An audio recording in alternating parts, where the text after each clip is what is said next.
தகப்பனாகிய ஆபிரகாமையும் பெற்ற சாராளையும் நோக்கி பாருங்கள். ஆண்டவருடைய வார்த்தை சில நபர்களை நோக்கி பார்க்கும்படி சொல்கிறது. அதுல இந்த வார்த்தையில 2 பேரை நோக்கி பார்க்க சொல்லி கர்த்தருடைய வார்த்தை சொல்ற. ஒன்று ஆபிரகாம், இன்னொன்று சாராள். இந்த ஆபிரகாமும் சாராளும் கணவனும் மனைவியும், ஒரே குடும்பத்தில் உள்ளதான கணவனும் மனைவியும். இந்த இருவரையும் ஆண்டவர் நோக்கி பார்க்கும்படி சொல்லுகிறார். அதற்கு எதற்காக நோக்கி பார்க்கும்படி சொல்லுகிறார்? அதுல பின்பகுதியில் சொல்லப்பட்டிருக்கிறது, நீங்கள் அவர்களை நோக்கி பார்த்தா அவன் ஒருவனாயிருக்கையில் நான் அவனை அழைத்து அவனை ஆசீர்வதித்து அவனை பெருக பண்ணினேன்.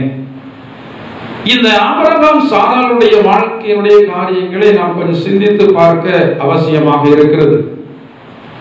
இந்த ஆபிரகாம் ஆண்டவருடைய அழைப்புக்கு முன்பதாக வாழ்ந்ததான இடம் மெசொப்பொத்தேமியாவில் உள்ளதான ஊர் என்றதான ஒரு இடம். இன்றைக்கு அது ஈராக் என்று சொல்லி அழைக்கப்படுகிறது. இன்றைக்கு ஈராக்காக இருக்கிறது தான் ஆதி நாட்களிலே ஆபிரகாமுடைய குடும்பம் வாழ்ந்ததான ஒரு ஊர். அந்த ஆபிரகாம் வாழ்ந்ததான இடம் அது ஒரு பட்டணம், ஒரு ஆசீர்வதிக்கப்பட்டதான ஒரு இடம், ஒரு நாகரிகம் உள்ளதான இடம். இந்த ஆபிரகாம் வாசமாய் இருந்ததான ஒரு பட்டணம். இவன் செல்வ செழிப்பாக வாழ்ந்ததான ஒரு மனுஷன் இந்த ஆபிரகாம். பட்டணங்களை கட்டி மாடி வீடுகள்லாம் கட்டி அப்படிப்பட்டதான இடத்துல ஒரு குறையும் இல்லாமல் வாழ்ந்ததான மனுஷன் ஆபிரகாம். இந்த நிலையில ஆபிரகாம ஆண்டவர் அழைக்கிறார். பட்டணத்து வாழ்க்கையில இருந்து, மாடி வீட்டு வாழ்க்கையில இருந்து இவனை எங்கே அழைக்கிறார் என்றால் பரதேசியான வாழ்க்கைக்கும் கூடாரத்தில் வாழ்கிறதான வாழ்க்கைக்கும் இவனை அழைக்கிறார். இந்த நாகரிகத்தினுடைய வாழ்க்கையில இருந்து, இந்த உலக பிரகாரமான ஒரு ஆசீர்வாதத்துடைய வாழ்க்கையில இருந்து ஆண்டவருக்காக ஒரு மனுஷன் அவைகளை விட்டு விட்டு வர வேண்டும் என்றால் அது கொஞ்சம் கடினமான ஒரு காரியம். ஏனென்றால் இந்த நிலையில ஆண்டவரை தேடுகிறதான ஜனங்கள் எல்லாருமே உயர்வுக்காகத்தான் தேடுகிறவர்களாக இருக்கிறார்கள். ஆண்டவர் அவருடைய பிள்ளைகளுக்கு வாக்கு பண்ணிவிட்டார், நீங்கள் என்னை தேடினால் நான் உங்களுக்கு பூமிக்குரிய ஆசீர்வாதத்தை தருவேன், மறுமைக்குரிய ஆசீர்வாதத்தை தருவேன். ஆனால் சிலர் பூமிக்குரிய ஆசீர்வாதங்களை தேடி மறுமைக்குரிய ஆசீர்வாதங்களை இழந்து போய் விடுகிறார்கள்.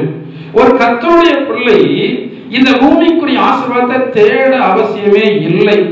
நீங்கள் ஆண்டவரை தேடுவீர்கள் என்றால், நீங்கள் ஆண்டவருக்கு உங்களை ஒப்பு கொடுப்பீர்கள் என்றால், தேவனுடைய ராஜ்யத்திற்கான காரியங்களை தேடுவீர்கள் என்றால் எல்லா நன்மைகளையும் ஆண்டவர் தானா உங்களுக்கு அந்தந்த நாட்களில் கொண்டு வந்து தர ஆரம்பிச்சுவார். ஒரு தேவனுடைய பிள்ளை நன்மையை தேடி ஓட அவசியம் இல்லை. நீங்கள் தேடி ஓட வேண்டாம். அந்த கஷ்டத்தை ஆண்டவர் உங்களுக்கு தரவில்லை. அதிகளின் காலத்தில் எல்லா காரியங்களும் ஆண்டவர் உங்களுக்கு நேர்த்தியாக செய்வார். உங்களுக்கு தந்திருக்கிற பொறுப்பு என்ன, உங்களுக்கு தந்திருக்கிற கடமை என்ன, அதை ஆண்டவருக்கு பயந்து உண்மை உத்தமமாக நீங்கள் நிறைவேற்றுங்கள். மற்ற காரியங்கள் எல்லாவற்றையும் ஆண்டவர் என்ன செய்வார், பார்த்துக் கொள்வார். ஆனா இன்னைக்கு இந்த உலகத்தில் வாழுகிறதான எல்லா மனிதர்கள் வாழுகிறது போலவே கிறிஸ்தவ ஜனங்களும் வாழ்வதற்கு விரும்புகிறார்கள், அதற்கு பிரயாசப்படுகிறார்கள். எப்படி இந்த உலகத்துல சம்பிரமமாக வாழலாம், எப்படி இந்த உலகத்துல பணக்காரர்களாக வாழலாம், எப்படி ஐஸ்வர்யம் உள்ளவர்களாக வாழலாம், யார் குணமாக இருந்தாலும் பரவாயில்லை, யார் ஆஸ்தியா இருந்தாலும் பரவாயில்லை, யார் பொருளாக இருந்தாலும் பரவாயில்லை, அது எனக்கு வேணும், நான் எல்லா ஜனங்களோட மேன்மையோடு வாழ வேண்டும் என்றால் பணம் இருக்கும், பொருள் இருக்கும், நிம்மதி இருக்காது. பணம் இருக்கும், பொருள் இருக்கும், சுகம் இருக்காது. பணம் இருக்கும், பொருள் இருக்கும், எந்த நேரத்திலையும் நீங்கள் அழுது கொண்டே இருக்கிறதான ஒரு நிலைமை உங்களுடைய வாழ்க்கையில வந்துவிடும். வேதத்தில் சொல்லப்பட்டிருக்கிறது, பிரியமானவனே, உன்னுடைய ஆத்மா வாழ்வது போல நீ எல்லாவற்றிலும் வாழ்ந்து, கர்த்தருடைய நியமனம் அதுதான். உங்களுடைய ஆத்மா வாழணும். உங்களுக்குள்ள ஆத்மா என்று சொல்லி ஒன்று இருக்கிறது. இந்த ஆத்மா வாழ்ந்து கொண்டிருக்கிறதா, இல்ல இந்த ஆத்மா மரித்து போயிருக்கிறதா, இல்லை இந்த ஆத்மா நோய் கொண்டிருக்கிறதா? சரீர பிரகாரமான நோயை பார்த்தா பயப்படுறீங்க, சரீர பிரகாரமான நோயை பார்த்து அதிலிருந்து விடுதலை அடைவதற்கு பிரயாசப்படுறீங்க, மருத்துவமனைக்கு போறீங்க, பணத்தை செலவு பண்றீங்க. ஆனால் உங்களுடைய ஆத்மாவில் நோய் இருக்கிறது. இந்த ஆத்மாவில் நோய் இருக்கிறபடினால ஆத்மா போஜனத்தை என்ன செய்யறது? வெறுக்கிறது. நான் சில வேளைகளில் வேதவசனத்தை சொல்லும் போது சிலர் இந்த போஜனத்தை உட்கொள்கிறதே இல்லை. அந்த போஜனம் அவருடைய ஆத்மாவுக்குள்ள போகிறதே இல்லை. சிலரை பார்த்தா விளையாடி கொண்டிருக்கிறாங்க, சிலரை பார்த்தா எங்கேயோ திரும்பி கொண்டிருக்கிறாங்க, சிலரை பார்த்தா கண்ணுதான் அங்கே இருக்கு, இருதயம் எங்கேயோ இருக்கிறது. தேவனுடைய ஊழியக்காரர் பேசும்போது பரிசுத்த ஆவியானவருடைய பலம் அந்த வார்த்தையில வருகிறபடினால் அது யாருக்குள்ளே போகிறது, யாருக்குள்ள போகல, அது பிரசங்கம் பண்ணுகிறதா போதகருக்கு நிச்சயமா என்ன செய்யும்? தெரியும். இந்த போதனை எதற்காக கொடுக்கப்படுகிறது? உங்களுடைய ஆத்மா புஷ்டி அடைய வேண்டும், உங்களுடைய ஆத்மா பலனடைய வேண்டும். இன்னைக்கு ஆத்மாவில் பலனே இல்லை, ஆத்மாவில் சக்தியே இல்லை. இந்த ஆத்மாவில் பலன் இல்லாதபடினால, இந்த ஆத்மாவில் சக்தி இல்லாதபடினால ஒரு சின்ன நிந்தையை உங்களால் சகிக்க முடியவில்லை, ஒரு சின்ன அவமானத்தை உங்களால் சகிக்க முடியவில்லை, சின்ன அவதூறை உங்களால் ஏற்றுக்கொள்ள முடியவில்லை. ஆண்டவர் தான் தெளிவாக சொல்லிவிட்டார், உங்களை உபத்திரவப்படுத்துகிற ஜனங்களுக்கு உபத்திரவத்தை கொடுப்பேன். உங்களுக்கு என்ன கவலை? உபத்திரவம் பேசுற உபத்திரவத்தை கொடுப்பேன், உங்களுக்கு என்ன கவலை? கர்த்தர் மேல் உன் பாரத்தை வார்த்தை ஆண்டவரத்தில் சொல்லுங்க. தேவையில்லாம இப்படி பேசுறேன் ஆண்டவர்கிட்ட கொண்டு ஒப்பு கொடுங்க.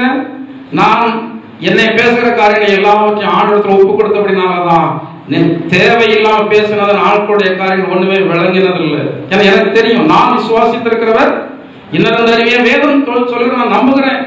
வேதம் என்ன சொல்லப்பட்டிருக்கிறது?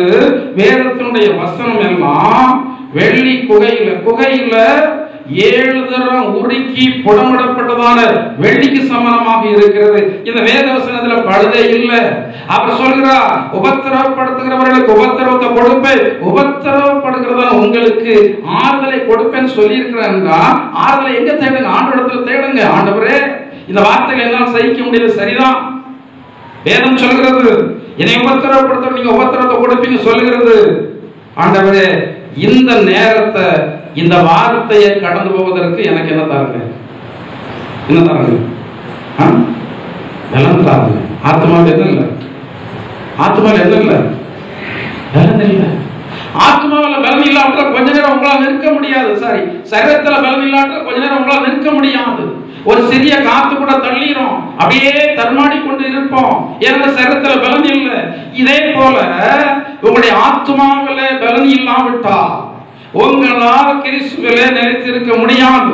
வேத வசனங்கள் எல்லாம் அவருடைய பிள்ளைகளாகிய நமக்கு, அவருடைய வார்த்தை கீழ்ப்படுகிறதான ஜனங்களுக்கு வேத வசனத்தின்படி நடந்தே தீரும். ஆண்டவர் என்ன சொல்லியிருக்காரு நடந்தே தீரும். ஆனால் கொஞ்சம் என்ன ஆகும்? காலதாமதமாகும். கொஞ்சம் காலதாமதமாகும். காரியத்தை யாருக்கு ஒப்பு கொடுக்கணும்? பவுல் சொல்றாரு, நான் உம்மிடத்தில் நான் அவரிடத்தில் ஒப்பு கொடுத்ததை அந்நாள் வரைக்கும் அவர் காத்துக்கொள்ள பார்த்துக்குவார். நீங்க யாருடைய பிள்ளை? சந்தேகமா இருக்கா? ஏசவ பிள்ளைதானா இல்ல பேய் பிள்ளையா? எப்படி அடையாளம் கண்டுகொள்றது? நீங்க பேய் பிள்ளையா ஆண்டோடைய பிள்ளை என்பது அடையாளம் எப்படி கண்டுகொள்றது? சாத்தானுக்கு தெரியும் நீங்க யாருடைய பிள்ளை என்று சொல்லி.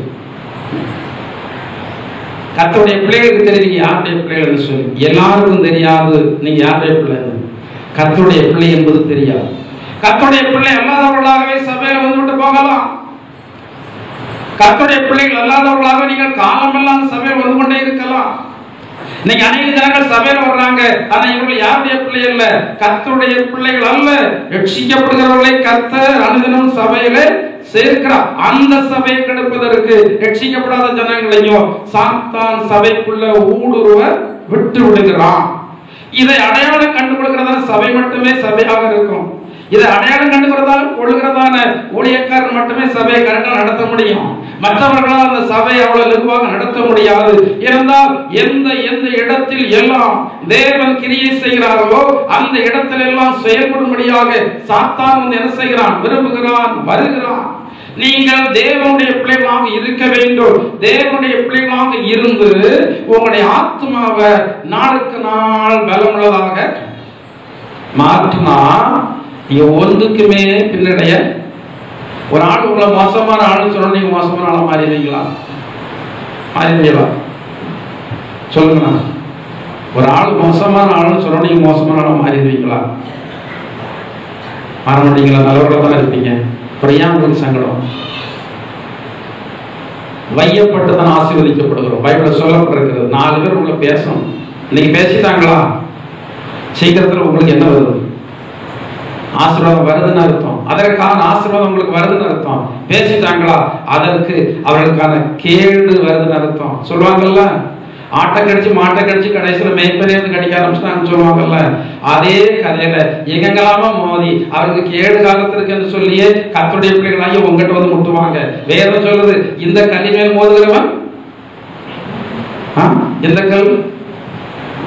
எந்த கல்? அது கிறிஸ்துவின் சரீரமாகிய சபை. இதுல நீங்கள் வந்து அங்கத்தினராக இருக்கிறீர்கள். வருகிறவர்கள் எல்லாம் அங்கத்தினர் சொல்ல மாட்டேனா? இந்த சபையில கூட்டங்களுக்கு எல்லாம் வருகிறவர்கள் எல்லாம் தேவன் அங்கீகரித்த அந்த சபையில அங்கத்தினர் சொல்லி சொல்ல மாட்டேன். தேவனுடைய சரீரமாகிய சபையில அங்கத்தினராக இருக்கிறவர்கள் கர்த்தருடைய பிள்ளைகள் மட்டுமே. கர்த்தருடைய பிள்ளைகள் அல்லாதவர்கள் இந்த தேவனுடைய சபையில் அங்கத்தினர் கிடையாது. அவர்கள் வருவார்கள், போவார்கள், என்னிடத்துல ஜெபம் பண்ணுவாங்க, போவாங்க, காணிக்கை கொடுப்பாங்க, இதெல்லாம் பண்ணிக்கிட்டு இருப்பாங்க. அவர்கள் தேவனுடைய பிள்ளைகள் அல்லாதவர்களாக இருந்தால் அவர்கள் கர்த்தருடைய ஆசீர்வாதங்களை ஒருபோது பெற்றுக்கொள்ளவே முடியாது. எப்படி ஆண்டவரா அவருடைய சொந்த ஊரில் அற்புதங்களை செய்ய முடியவில்லையோ, அதே போல இந்த சபையில் 1000 அற்புதங்கள் நடத்தாலும் உனக்கு அற்புதம் நடக்காமல் போய்விடும். எதற்காக? ஆண்டவனை அழைத்து வந்து அவருடைய பிள்ளையாக மாற்றுவதற்காக. அவருடைய பிள்ளையாக மாற்றினால் பிள்ளைகளுடைய அப்பா வந்து உனக்கு உண்டு.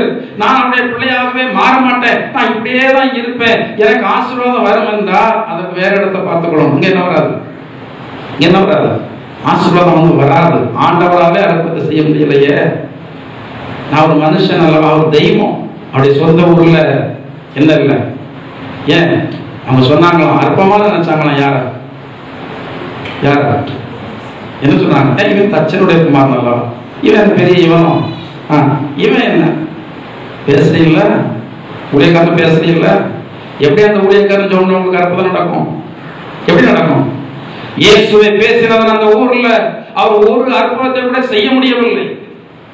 ஒரு அற்புதத்தை கூட செய்ய முடியவில்லை. தேவனுடைய அபிஷேகம் பண்ணப்பட்டதான தேவனுடைய பிள்ளைகள், ஊழியக்காரனா இருந்தாலும் சரி, விசுவாசியா இருந்தாலும் சரி, அவர்கள் எல்லாம் பேசுவதற்கு ரொம்ப பயம் வேண்டும். என்ன வேதத்தில் சொல்லப்பட்டிருக்கிறது, தாவீது சவுலை கொலை செய்யாமல் விட்டதற்கான ஒரே காரணம் அவன் தேவனால் அபிஷேகம் பண்ணப்பட்டவன். எனவே நான் அவனை தொட மாட்டேன், அவனை தொடுவதற்கு அதிகாரத்தோட ஆண்டவர் தான், நான் அவனை தொட மாட்டேன் என்று சொல்லி இந்த தாவீது அந்த சவுலுடைய காலம் வரைக்கும் சவுலுக்கு இடைஞ்சலா இருக்கவில்லை. சவுலுக்கு நன்மையே தான் செய்து கொண்டிருந்தான், தீமையும் என்ன செய்யல. ஒரு தேவனுடைய பிள்ளை என்ன எதையே செய்துட்டு இருக்கோம்? நன்மை செய்கிறதா? நீங்கள் யாருக்காக நன்மை செய்றீங்க? நீங்க உங்களுக்கு திரும்ப தருவார்னு சொல்லி நன்மை செய்றீங்களா? அப்படி செய்தா பாவிகளுக்கு உங்களுக்கு என்ன இல்லை, வித்தியாசமே இல்லை. பாவிகளும் வந்து நன்மை செய்கிறதான ஜனங்களுக்கு நன்மை செய்கிறார்கள். ஆனா கர்த்தருடைய பிள்ளைகள் தீமை செய்கிறதான ஜனங்களுக்கு நன்மை செய்கிறார்கள். எதற்காக நன்மை செய்கிறார்கள்? நன்மை செய்கிறதான மனுஷனுக்கு நன்மை செய்தா 1 மடங்கு ஆசீர்வாதம் என்றால், தீமை செய்கிறதான ஜனங்களுக்கு நீங்கள் நன்மை செய்தால் 10 மடங்கு ஆசீர்வாதம் உங்களுக்கு வேறு வழிகளிலே கடந்து வரும். வானத்தை பூமி உண்டாக்கின கர்த்தரிடத்துல இருந்து எனக்கு அப்படிதான் வருது. உங்களுக்கு எங்க இருந்து வருது? சொல்லுங்க, வாய்ப்பு. உங்களுக்கு எங்க இருந்து வருது? வேலை செய்யற பஸ்ல வருது. வேலை செய்ய ஆண்டவர் அனுமதிக்கணும். முதல்ல வேலை செய்யற சம்பளத்தை வாங்குறதுக்கு உதவி செய்யணும். அந்த சம்பளம் நீங்க சாப்பிடுறதுக்கு அனுக்கிறது. அது ஒரு மிகப்பெரிய ஆசீர்வாதம். எவ்வளவு பேர் வருமானம் ஈட்டுறாங்க, சாகுற வரைக்கும் அந்த வருமானங்கள் யார் வீட்டில் போய் சேருது? சிலர் மருத்துவமனை கொண்டு வந்து கொடுக்கறாங்க, சிலர் மருத்துவமனை கொண்டு வந்து கொடுக்கறாங்க. சில குடும்பத்தெல்லாம் பார்த்தா, சமீபத்தில் ஒரு குடும்பத்துல போயிருந்தேன். அந்த குடும்பத்துல வந்து அது சுகவீனமா இருக்கிறது ஆளை பார்ப்பதற்கே 30,000 சம்பளம் கொடுத்து வச்சிருக்கிறாங்க. ஆளை பார்ப்பதற்கு ராத்திரி ஒரு ஆள், பகல் ஒரு ஆள் பார்க்கணும். ஒரு ஆளுக்கு 15,000 சம்பளம், 15 30. அடுத்தால மருந்து மாத்திரை எவ்வளவு, அடிக்கடி ஆஸ்பத்திரியில் போய் செக்அப் பண்ண எவ்வளவு, மினிமம் ஒரு மாதத்திற்கு ஒரு ஆளுக்கு எத்தனாயிரம் ரூபாய்? 50,000 குறைஞ்சபட்சம். என்ன ஆகுது செலவாகுது. வீணா போகுது, வீணா வீணா போகுது. அவர்களுக்கு என்ன காரணம் வீணா போகிறது நமக்கு பேச்சு இல்லை.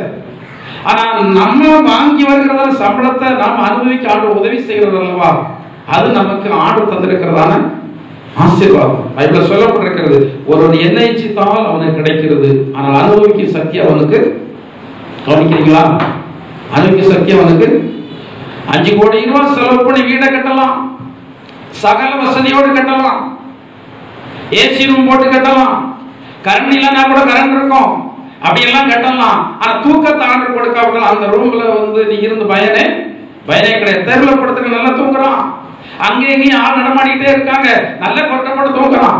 அவனுக்கு யார் நித்திரையை கொடுக்கிறா? ஆண்டவன் நித்திரையை கொடுக்கிறா.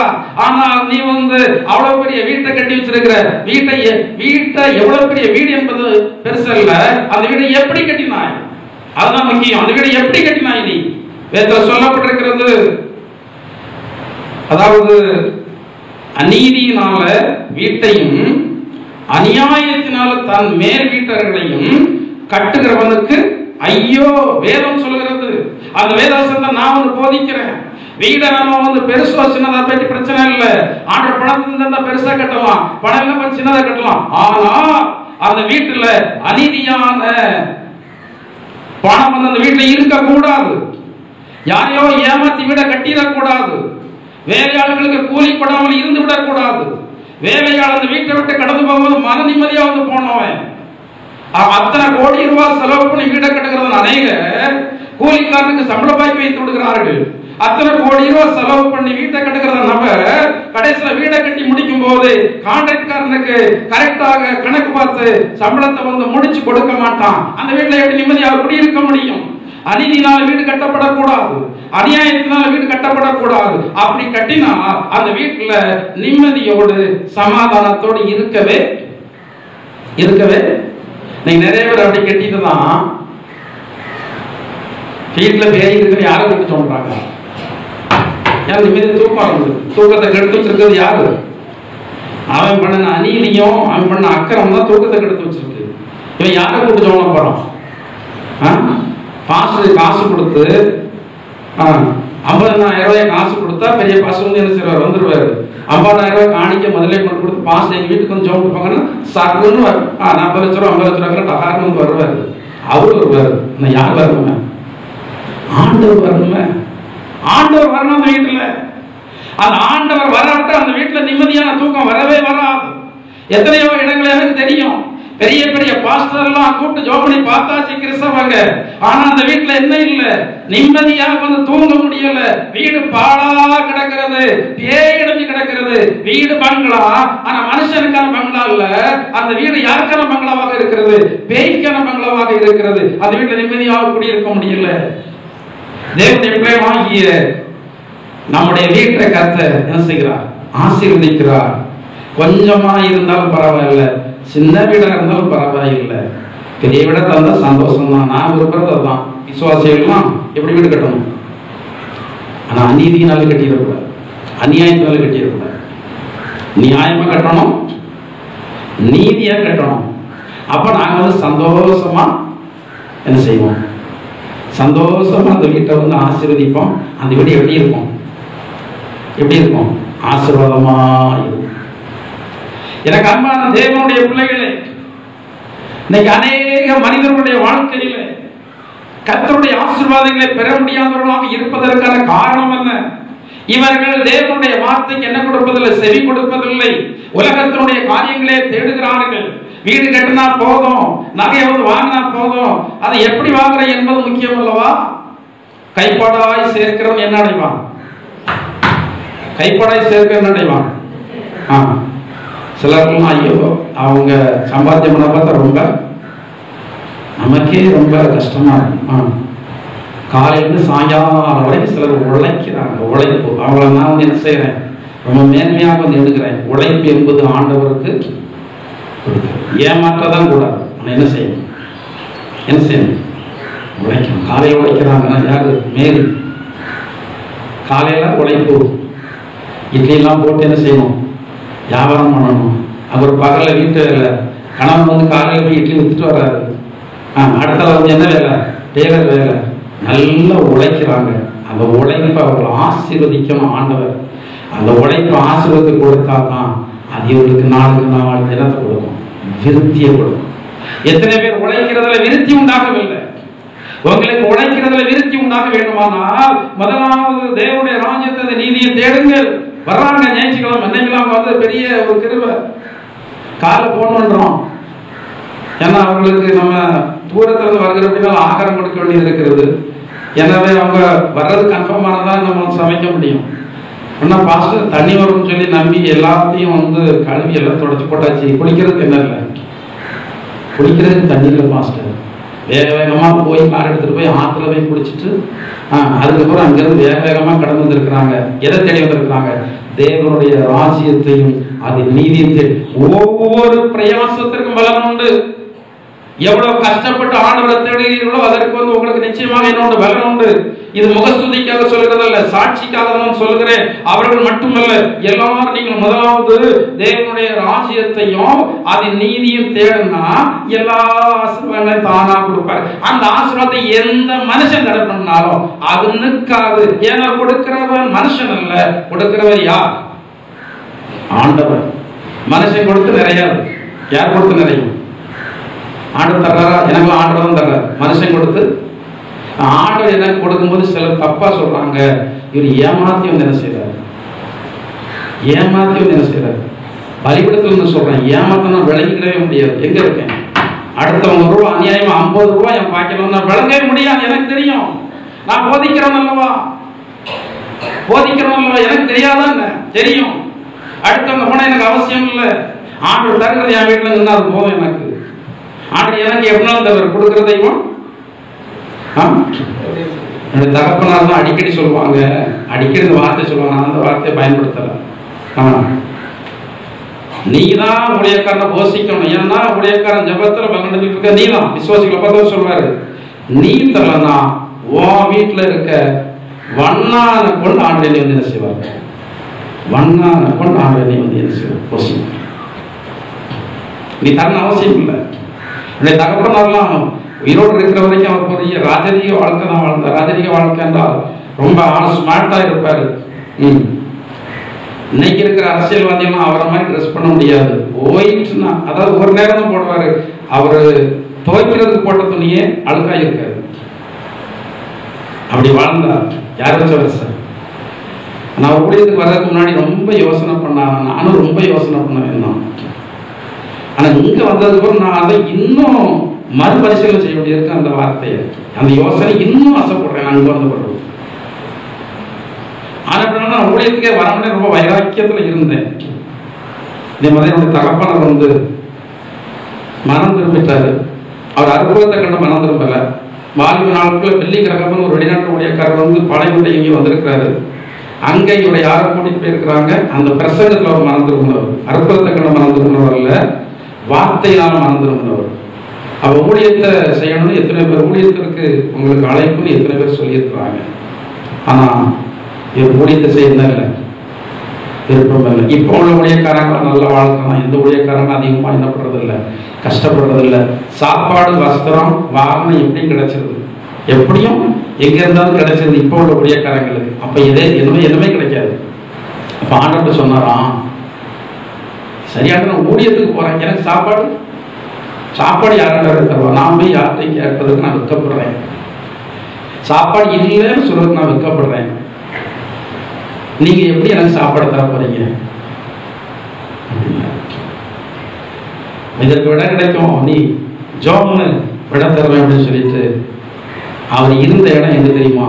இப்போ இந்த ஊருக்கு சுடுகாடா இருக்கிறதான அந்த மேட்டுல ஒரு சின்ன கூரையை போட்டு 40 நாள் இரவும் பகலும் அங்கே இருந்து என்ன செய்யிருக்கிறார்? ஜோம் பண்ணி இருக்கிறார். ஆண்டு சொன்னாராம், அந்த காலத்துல என்னுடைய தகப்பனர் வந்து இந்த கிணத்துல வெடி வைப்பதற்கு குழி போட போவார். இப்ப மிஷின் வந்துட்டு, அப்பெல்லாம் கையில தான் குழி போடும். அப்ப ஒரு நாள் வந்து இவர் குழி போட்டு அப்படி குத்தி எடுக்கும்போது அந்த குத்துறதுல என்ன வந்துட்டான், ஒரு தவளை வந்து வெளியே வந்ததான்.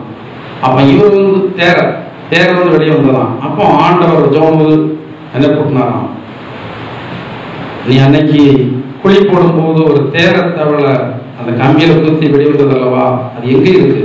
பாறைக்குள்ள இருக்குது. அதற்கு ஆகாரம், அதுக்கு ஆகாரம் யார் கொடுக்குறாங்க? அதுக்கு ஆகாரம் அந்த இடத்துல யார் கொடுக்குறா? பாறைக்குள்ள இருக்கிறது. அதுக்கு என்ன ஆகாரம் இருக்கிறது? அதை நான் வந்து பிழை போட்டி இருக்கிறேன். அதை பிழை போட்டுக்கிறது உண்மையானா நான் யாரையும் பிழை போட்டுவேன்? நான் உன்னையும் பிழை போட்டுவேன். ஒரு நாள் ஒருத்தர் இடத்துல சாப்பாடு இல்லை, வஸ்திரம் இல்லைன்னு கேட்டதே இல்லை. ஆனா இருக்கிற வரைக்கும் ராஜரீக வாழ்க்கை வந்து என்ன செய்தார்? வாழ்ந்தார். அந்த வாழ்க்கையை கொடுத்தது யாரும்? ஆண்டவர் தான். ஆனா அவர் உறுதியாக இருந்தவர். அநீதியான பணம் ஒண்ணு இருக்கக்கூடாது, அநியாயத்துடைய பணம் ஒண்ணு இருக்கக்கூடாது என்பதற்காக, நம்ம பிள்ளைகளுக்கு அந்த சாபம் சேர்ந்து விடக்கூடாது என்பதற்காக அந்த காலத்துல என்னுடைய தாத்தா வந்து கல்லு வித்தாராம். 4 நாள் கல் கொடுப்பார், 5ஆம் நாள் அவங்க இடத்தை எழுதி வாங்கிடுவாராம். 4 நாள் அப்ப இடத்துக்கு மதிப்பு கிடையாதுல்ல. 4 நாள் கடன் கொடுப்பாரு. நீ 4 நாள் வாங்கிட்டா இத்தனை நாள் ஆச்சு, நீ அந்த இடத்த எழுதா அப்படின்னு சொல்லி எழுதி வாங்கிடுவாராம். அப்படி எழுதி கொஞ்சம் இடத்துல வாங்கி வச்சிருந்தாரு. இதனுடைய தகப்பனாருக்கு தெரியும், இந்த சொத்து, இந்த அநீதி, இந்த அநீதியின் சம்பாத்தியம், இந்த அநியாயத்தின் சம்பாத்தியம் நம்முடைய மனைவிக்கோ நம்முடைய பிள்ளைக்கோ தேவையில்லை. இது வந்து சாபம் தான் என்று சொல்லி அவர் ஊழியத்துக்கு வந்தோடனே செய்தாங்க. அத்தனை இடத்தை ஒன்னொன்னா வித்தார். அவ்வளவு வித்து கன்வென்ஷன் கூட்டங்கள் நடத்தி ஊழியக்காரங்களுக்கு ஏழைகளுக்கெல்லாம் சாப்பாடு போட்டு அவர் போவதற்குள்ளாக ஒரு அடி இடம் கூட இல்லாமல் ஆக்கி வைத்து விட்டு போனார். சோத்ரம். ஹல்லேலூயா, ஹல்லேலூயா. அப்படின்னா நாங்க எப்படி இருக்கிறோம்? எப்படி இருக்கிறோம்? யாருடைய தயவால? என்னுடைய தயவால? அப்படி சொல்றீங்களா? யாருடைய தயவால? சொல்லுங்க. அந்த எம்பெருமான் ஆண்டவர் இயேசுடைய தயவால நான் எப்படி இருக்கிறேன்? நல்லா இருக்கிறேன். எனக்கு ஒரு வைராக்கியம் உண்டு. இல்லை என்று சொல்லி யார்கிட்ட கேட்கணும்? இல்லை என்று சொல்லி யார்கிட்ட என்ன செய்யக்கூடாது? என்ன செய்யக்கூடாது? அந்த வைராக்கியத்தில் இருந்தபடினாலதான் இருட்டிலையும் லைட் கொடுத்தாமல் தாண்டி வந்தோம். வஸ்திரம் இல்லாமல் வஸ்திரம் எடுக்காமல் தாண்டி வந்தோம். வீட்டுல வந்து தேங்காய் இல்லாம குழம்பு போய், வெங்காயம் இல்லையா வெங்காயம் இல்லாமல் குழம்பு போய், ஜீரகம் இல்லையா ஜீரகம் இல்லாமல் குழம்பு போய். யார் வீட்டையும் மட்டும் வாங்கிடக்கூடாது, யார் வீட்டையும் மட்டும் வாங்கிடக்கூடாது. ஸ்டேஜ் வந்து சொல்றேன், மனைவி சாட்சியாக இருக்கிறாங்க. எது இல்லையா அது இல்லாம குழம்பு போய், எண்ணெய் இல்லையா தாளிக்கண்டா, ஏதோ அரிசி இருக்கிறது அல்லவா, உப்பு இருக்கிறது அல்லவா, அது போதும் நமக்கு. அதான் வந்து காலேஜில் ரூத்தாக்கா சொன்னாங்களா ஒரு நபர்கிட்ட, மற்ற ஊழியக்காரங்க செய்த மாதிரி அவர் ஊழியத்தை செய்யல. உப்பு மிளகத்தையும் திருட்டு இந்த இடத்துல ஊழியத்தை கட்டினார். அவருக்கு விரோதமா நினைவில் கூட ஒண்ணு நினைச்சிடாத விளையிட முடியாதுன்னு சொல்லிட்டு போனாங்களாம். அவங்க மரித்து போனதுக்கு பிறகுதான் ஒரு நபர் என்ன சொன்னாங்க, எல்லா ஊழியக்காரன மாதிரி ஒரு ஊழியத்தை கட்டல. இன்னைக்கு வந்து ஊழியத்தை கட்டுறவங்க எல்லாம் சபை கட்ட காசு வேணும்னு சொல்லி எங்கெல்லாம் போய் வந்து பிரிக்கிறாங்க. பிரிச்சு பாதி வீட்டை கட்டுறாங்க, பாதி சபை கட்டுறாங்க. நான் அப்படியெல்லாம் சபைக்கு பிரிச்சு வீட்டை கட்டல, சபைக்கு பிரிச்சு என்ன கட்டல, வீட்டை கட்டல. உங்களிடத்துல எதிர்பாராம அதுக்காக நீங்க தரலன்னு சொல்லல. அநேக தேவனுடைய இந்த ஊழியத்துக்காக கொடுத்தீங்க. கொடுத்தவர்கள் எல்லாம் கர்த்தர் ஆசீர்வதித்து என்ன செய்திருக்கிறார், வைத்திருக்கிறார். தேவனுக்காக இழந்தவர் யாரும் என்னானதில்லை, தரித்திர ஆனதில்லை. அநேக விசுவாசிகள் உதாரணமா கொடுத்தீங்க, கர்த்தர் உங்களை ஆசீர்வதிப்பார். இன்னும் என்ன செய்வார், ஆசீர்வதிப்பார். கொடுக்கவில்லை என்று சொல்லி நான் சொல்வதற்கு வரவில்லை. ஆனால் என்னைய யார் போஷித்து நடத்துறார், யார் போஷித்து நடத்துறார்? ஒன்னு நினைத்துக் கொள்ளுங்கள், தேவனை நம்பி விசுவாசத்தை நீங்கள் ஏதாவது இழந்திருக்கிறீர்களா? வட்டி முதல்ல சேர்த்து தருவார் ஆண்டவர். ஒரு வஸ்திரம் இல்லாம இருக்கிறீங்களா, அத்தனை வஸ்திரத்தை கொஞ்சம் நாள் கழிச்சு தருவார். உங்க மனதை பரிசோதனை பண்ணும்படியாக, உங்களுடைய இருதயத்தை பரிசோதனை பண்ணும்படியாக ஆண்டவர் சில வழிகளை நடத்துகிறார். இந்த ஆபிரகாமை குறித்து நிறைய காரியங்களை சொல்வதற்கு நான் தூண்டப்பட்ட என்றாலும் நேரம் தான் இடம் கொடுக்கவில்லை. இதுல இந்த ஆபிரகாமுடைய வாழ்க்கையில் நமக்கு நிறைய காரியங்கள் வந்து தெரியும். முக்கியமான காரியத்தை நான் உங்களுக்கு சொல்ல வாசிங்கள். ஆதியாகமத்துடைய புத்தகம் 22ஆம் அதிகாரம் 1ஆம் வசனத்தில் வாசிங்க. 1-2 வசனங்களை. இந்த காரியங்கள் நடந்த பின்பு தேவன் ஆபிரகாமை சோதித்தார். எப்படி எனில், அவர் அவனை நோக்கி ஆபிரகாமே என்றார். அவன் இதோ அடியேன் என்றான். அப்பொழுது அவர் உன் புத்திரனும் உன் ஏகசுதனும் உன் நேசகுமாரமாகிய ஈசாக்கை நீ இப்போது அழைத்துக் கொண்டு போய் மோரியா தேசத்துக்கு போய் அங்கே நான் உனக்கு குறிக்கும் மலைக்கு அவனை தகன பலியாக பலியிடு. இந்த காரியம் நடந்த பின்பு ஆண்டவர் யாரை சோதிக்கிறார்? எதுக்கு சோதனை? சோதனை எதுக்கு? பள்ளிக்கூடத்தில் சோதனை எதுக்கு? பரீட்சை எதுக்கு? தேவையில்லாம வைக்காங்க. பரீட்சை எதுக்கு? அடுத்த படிக்கு கொண்டு போகணும். 2ஆம் கிளாஸ் படிக்கிற பையனை 3ஆம் கிளாஸ் கொண்டு போவதற்கு அங்க ஒரு சோதனை. அந்த சோதனையில வெற்றி பெற்று அவன் எங்க போவான்? 2ஆம் கிளாஸுக்கு போவான். தோல்வி அடைந்தால் திரும்ப ஒண்ணுலதான் இருக்கணும். சோதிக்கிறார், ஆபிரகாமன் சோதிக்கிறார். ஆபிரகாமே என்று கூப்பிட்ட உடனே இந்த ஆபிரகாம் என்ன எதிர்பார்ப்போடு போயிருப்பான். நீங்க பாருங்க, ஆனா ஏதோ நமக்கு பெரிய ஆசீர்வாதத்தை சொல்ல போறான்னு போயிருப்பாங்க.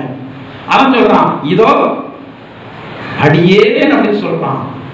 வார்த்தை விழுந்தவனுக்கு இடி விழுந்த மாதிரி இருந்திருக்கும். எத்தனை வருஷம் தாமா இருந்து பெற்ற பையன்?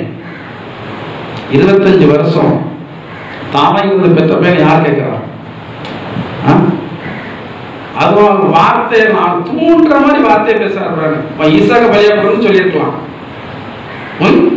நேசகுமாரனும் ஏக புதல்வனும் பாருங்க, அந்த இதை கொஞ்சம் என்ன செய்யறாரு, அவனுடைய மைண்டை கொஞ்சம் உஸ்பியத்துறாரு அந்த வார்த்தையில. எப்படி இருந்திருக்கான் அவனுக்கு? ஆனா அவன் தேவனை குறித்து நன்றாக என்ன செய்யணும். தேவன் அறிஞ்சிருந்தா கிறிஸ்தவத்தில் நிலைச்சிருப்பீங்க, இல்லைன்னா நிலைச்சிருக்க மாட்டீங்க. இந்த சபையும் இந்த பாஸ்டரையும் நீங்க அறிஞ்சிருந்த அந்த சபையில இருப்பீங்க. இல்லாட்டா போறேன் மாதிரி சொல்லிட்டு இருக்கீங்க பாத்தீங்களா, என்னைக்காவது ஒரு நாள் நீங்க போகதான் போறீங்க. நிலைச்சிருக்க முடியாது. எப்போதுமே நல்ல வார்த்தைகளை சொல்லி வந்து பழகணும். நெகட்டிவ் வார்த்தைகளை சொல்லி பழகவே கூடாது. செத்துருவேன் சொல்லவே கூடாது. போட்டுருவேன் சில சொல்லுவாங்க, நான் மாய போறேன்னு சொல்லி சொல்லுவாங்க. அது சொல்லுமா, கூப்பிடுமா. அது இவங்க சொல்ல ஒரு நபர் சாட்சியில் சொல்றாரு, சொல்லுவாங்க அடிக்கடி, என்ன மாட்டிடுவேன் மாட்டேன்னு சொல்லுவாங்க. சொல்றான், அந்த கையில் கூப்பிடுமா, வா கூப்பிடுமா. அது நல்ல வார்த்தைகளை பேசணும். பைபிள சொல்லப்பட்டிருக்கிறது, மரணமும் ஜீவனும் நாவின் அதிகாரத்தில் இருக்கிறது. பாருங்க, இந்த ஈசாக்கை பலி செலுத்தும் போது இந்த ஆபிரகாமுக்கு ஆண்டவர் அன்பை வந்து தூண்டுறாரு. அவங்க இன்னும் அன்பை தூண்டக்கூடிய வார்த்தைகளை பேசுறாரு. ஆனா இந்த ஆபிரகாம் அவர் தேடினதான், அவருக்கு நன்மையை கொடுத்ததான் ஆண்டரை பற்றி நன்றாக அறிந்திருந்தான். எப்படி அறிந்திருந்தான் தெரியுமா? நான் இதை கொடுத்தா செத்து போன உயிரோடு எழுப்பி திரும்ப ஆண்டவர் என் கையில. உங்களுக்கு ஒண்ணு தெரியுமா? இல்லாதவைகளை இருக்கிறவைகள் போ அழைக்கிறவர் நம்முடைய தேவன். நீங்கள் பழகணும். சுகம் இல்லை, சுகமாக இருக்கிறேன்னு சொல்லி சொல்லுங்க. விசுவாச வார்த்தை என்றால் விசுவாசம் உலகத்தை ஜெயிக்கிறதா ஜெயம். பிசாசு போராடுகிறான், பிசாசை ஒன்னால் ஒன்று செய்ய முடியாது சொல்லுங்க, அறிக்கை செய்யுங்க. சாத்தான் உங்களுக்கு என்ன செய்வான்? ஓடிடுவான். ஆனா நீங்க வந்து பயந்து நெருங்கி ஒடுங்கி இருந்தால், ஓடுற நாயை கண்டா நீங்க ஆளுதான் இருந்த இடத்துல இருக்கிறீங்க. மனசு ஓடல செய்து அவனை பார்த்த உடனே என்ன செய்யக்கூடாது? ஓடக்கூடாது, பயப்படவே கூடாது. ஒன்றுக்கு பின்னடையாதமாகிய சிங்கம் போல வந்து என்ன செய்யணும்? சிங்கம் போல இருக்கணும். இப்ப அந்த ஆபிரகாம் அந்த சோதனையில நின்றா. ஆண்டவர் கேட்டதை கொடுக்கிறாரு. ஆண்டவர் கேட்டதை கொடுக்கறதுக்கு ஆயத்தம் ஆயிட்டாரு. கொஞ்சம் நினைச்சு பாருங்க, உங்க பிள்ளைங்க அழுதா கூட உங்களுக்கு பிடிக்காது. அழுதா கூட என்ன செய்யற, அந்த பிள்ளைங்க அழுத உங்களுக்கு அழுக வந்தது எங்கேயோ வந்து. சொல்ல போனா நாய் சங்கடப்பட்டா கூட நமக்கு வந்து என்ன செய்ய மாட்டேங்குது. அப்படிதானே? அன்பா சில வீட்டுல நாய் வளர்க்காங்க. நாய் சங்கடப்பட்டா கூட நமக்கு, எங்க வீட்டுல மேகி ஒரு நாய் கிடக்கு. ஐயோ, நாங்க வெளியே போகும்போது அது மூஞ்ச பார்த்தா ஏன் தான் அந்த நாயை வந்து எடுத்து வளர்க்கமோ நினைக்கக்கூடிய அளவுக்கு இருக்கு. பிள்ளை கூட அவ்வளவு பரிதாபமா பார்க்காது, ரொம்ப பரிதாபமா பார்க்கும். விட்டுட்டு போவதற்கு மனமே இருக்காது. ராத்திரி வெளியே தான் அடைக்கிறோம். ஏன்? அது நமக்கு கூட இருக்க முயற்சி பண்ணுது. கொஞ்சம் பிரிஞ்சு இருந்தாதான் எங்கேயாவது ஊழியத்துக்கு போனா அது சங்கடப்படாம இருக்கும்னு ராத்திரியாவது எங்க மூஞ்ச பார்க்காம இருக்கட்டும் அப்படின்னா 10 மணிக்கு அதை அடைக்க போனா கூட அது ஒரு அன்பா பார்க்க உள்ள போ. கம்பை எடுத்துட்டு போனதுக்கு பிறகுதான் அது என்ன செய்யுது? போகுது. கம்பை எடுத்துட்டு போனதுக்கு பிறகு பரிதாபமா உள்ள போய் இருந்துக்கிட்டு கூடுறது. இப்படி ஒரு மாதிரி பார்க்கு சகிக்கல. ஒரு நாயினுடைய அன்பினால கூட இந்த நாய்க்கு ஒரு கஷ்டம் வந்துடக்கூடாதுன்னு நம்ம நினைக்கிறோம். பாருங்க, ஆபிரகாம் தான் இருந்து பெற்றதான மனுஷன் பையன், ஆண்டவர் சொன்னார் என்பதற்காக அவன் கொடுக்கிறது என்ன செய்யணும்? என்ன செய்யணும்? எந்த சலனமே இல்லை, அழுதுட்டு போகலாமே. அவனுக்குள்ள ஒரு பெரிய ஒரு நம்பிக்கை இருந்தது. என்ன நம்பிக்கை? ஈசாக்கன் திரும்ப அழைச்சிட்டு வருவேன். ஆண்டவர் கொடுத்தார், அவர் கொடுத்தது உண்மையான திரும்ப உயிரோடு எழுப்பி தருவார். ஆனா ஆண்டவர் எப்போதுமே நீங்க நினைச்ச நேரத்துல உங்களுக்கு பதில் செய்திட மாட்டாரு, கடைசி நேரத்துல. ஏனென்றால் விசுவாசம் மிக பெரியது. அந்த விசுவாசத்தை ஆண்டவர் பார்க்கிறார். பாருங்க, ஆபிரகாம் அழைச்சிட்டு போறாரு. அப்பெல்லாம் ஆண்டவர் ஒண்ணு சொல்லல, போய் வேலைக்காரர்களை கொஞ்சம் தள்ளி விட்டுட்டு நானும் என்னுடைய பிள்ளையானாலும் போய் தொழுது கொண்டு திரும்ப வருகிறோம். பாருங்க, வார்த்தையை பாருங்க. அந்த கடைசி நேரத்தில் சொல்ற, நாங்க தொழுது திரும்ப வருவோம். 2 பேரும் போறோம். அங்க போய் நான் பலி செலுத்தினாலும் கூட ஆண்டவர் அந்த சாம்பல்ல இருந்து என்னுடைய மகனை எனக்கு எடுத்து உண்டாக்கி தர. ஏனென்றால் அவர் இல்லாதவைகளை இருக்கிறவைகள் போல் அழைக்கிற தேவன். இவன் அவனை காலையும் கையும் கட்டி சுமார் 14 வயசு இருக்குன்னு நினைக்கிறேன். இங்க 14 வயசு உள்ளவங்க யார் இருக்கா? 14 வயசு யாருக்கு? ஆனந்த். 14 வயசு உள்ள ஒரு பையனை இவ்வளவு தூரம் ஆளாக்கி கொண்டு வருவதற்கு பெற்றோர்கள் என்ன பாடுபட்டிருப்பாங்க. பிள்ளைகளுக்கு தெரியாது. பெற்றோர்கள் தான் சாப்பிடாம பிள்ளைகளை சாப்பிட, தான் தூங்காம பிள்ளைகளை தூங்க வச்சு, தான் அனுபவிக்காம பிள்ளைகளுக்கு ட்ரெஸ் எடுத்து கொடுத்து, நல்ல பெற்றோர்கள் அப்பா என்ன செய்யறாங்க. அவளை கஷ்டப்பட்டு வளர்த்த பையனை இப்ப யார் கேட்கிறான்? ஆண்டவர் கேட்கிறார். கேட்டு எங்க கிடத்தியாச்சு? கொஞ்சம் நினைச்சு பாருங்க. எம்மா ஏன் சத்தம் போட்டானா? அந்த பையனுக்கு ஒரு அர்ப்பணிப்பு இருந்தது.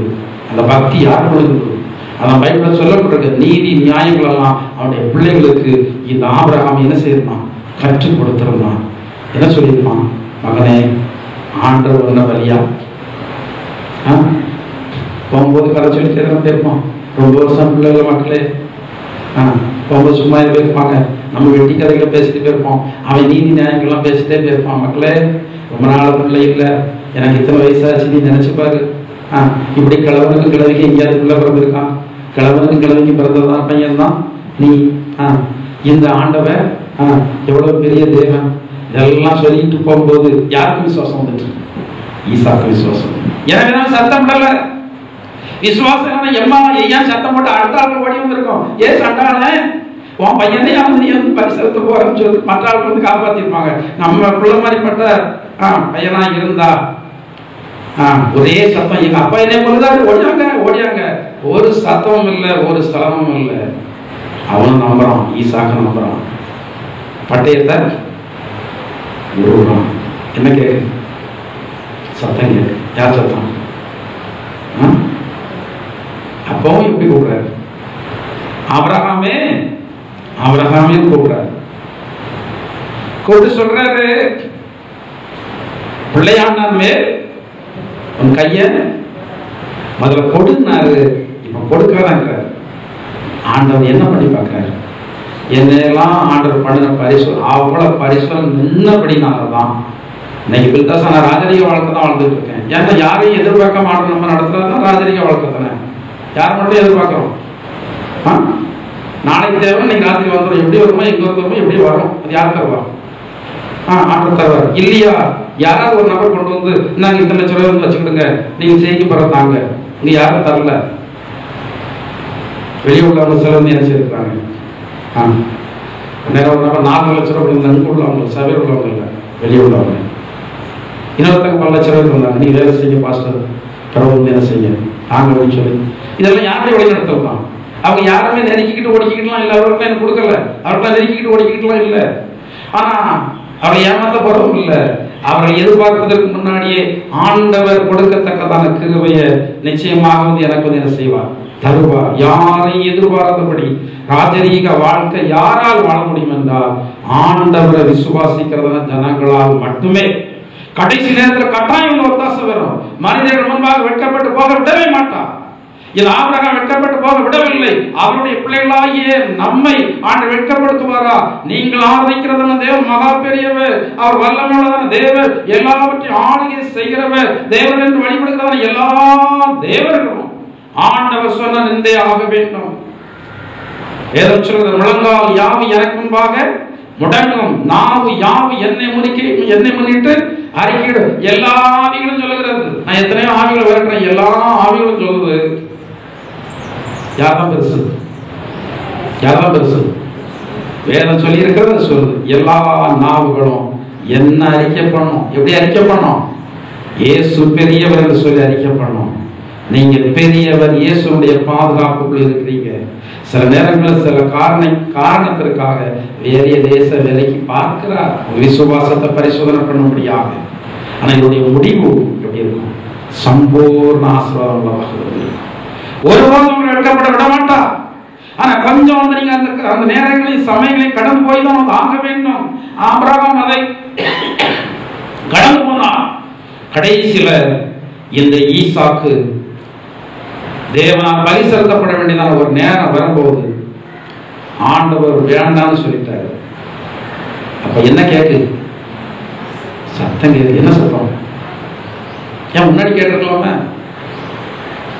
விர கொடுக்கும் போது கேட்டிருக்கலாம், இந்த பிள்ளைய வந்து கெட்டும் போது கேட்டிருக்கலாம். அங்கதானே கிடந்தது. அது எவ்வளவு நேரம் முள்ளுல சிக்கி கிடச்சோ தெரியல. பின்னாடி பாக்குறான், முள்ளுல சிக்கி ஒரு ஆடு கிடக்கு. இவன் பட்டயத்தை உருவுறான். ஆண்டவர் வந்து என்ன செய்யறாரு? ஆபிரகாமை பட்டயத்தை உரையில போடுன்னு சொல்றாரு, பட்டயத்தை எடுக்காதுன்னு சொல்றாரு. பின்னாடி என்ன கேக்கு? என்ன சத்தம்? ஆடு சத்தம் கேக்கு. இப்ப யார பலி செலுத்திட்டு வரோம்? ஆரம்பத்துல நான் சொன்னான் அல்லவா, நான் ஈசாக்கு திரும்ப வருவான்னு சொன்னான் அல்லவா. வார்த்தை அங்க ஜெயம் கொண்டது, வெற்றி கொண்டது. விரோதமான காரியங்கள் வந்து பேசாதீங்க. சாரலை பற்றி நிறைய சொல்லணும். வரப்போகிற நாட்களிலே உங்களுக்கு சாரலை பற்றி, ஆபிரகாம் பற்றி சொல்வதற்கு கர்த்தர் உதவி செய்வாராக. இந்த வார்த்தைகளை உங்களுடைய இருதயத்தில் நீங்கள் ஏற்றுக்கொண்டு ஆண்டவருக்காக விசுவாச வாழ்க்கை வாழுங்கள். கர்த்தர் தாமே நம்மை ஆசீர்வதிப்பாராக. எல்லாரும் முழங்கால் படிட்டு நாம் ஜெபம் செய்வோம். ஹல்லேலூயா. கர்த்தாவே, நாங்கள் நன்றியோடு ஸ்தோத்திரிக்கிறோம். கிருபையின் தேவனே, வல்லமையுள்ள தேவனே, விசுவாசத்தால் பிழைத்தோங்க வீரபாதை காட்டினீரே. விசுவாசத்தால் பிழைத்தோங்க வீரபாதை காட்டினீரே. வளர்ந்து நரீதருவாரே நீரமே வரமே வளர்ந்து நரீதருவாரே நீரமே வரமே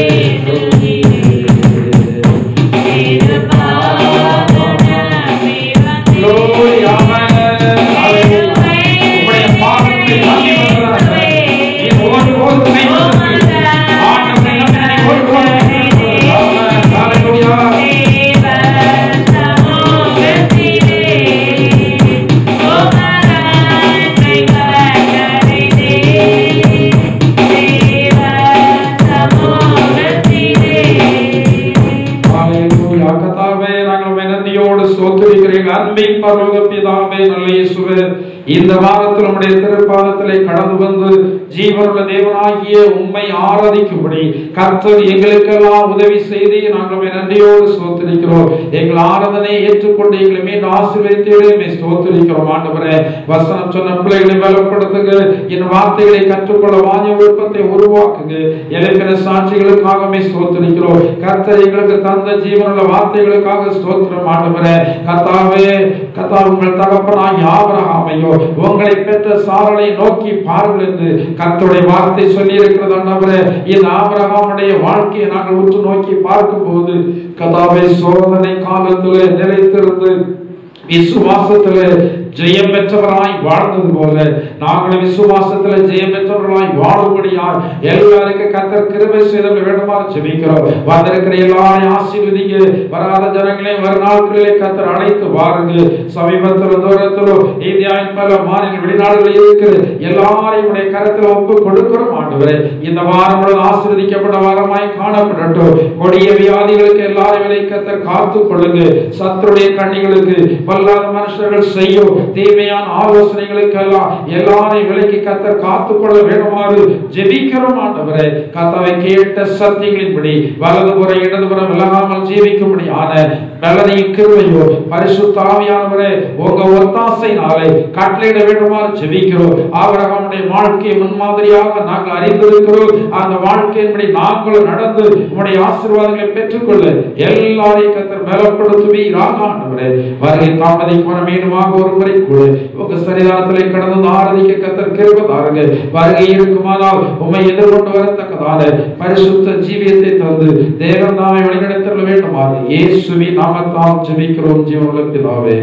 ஆமென்.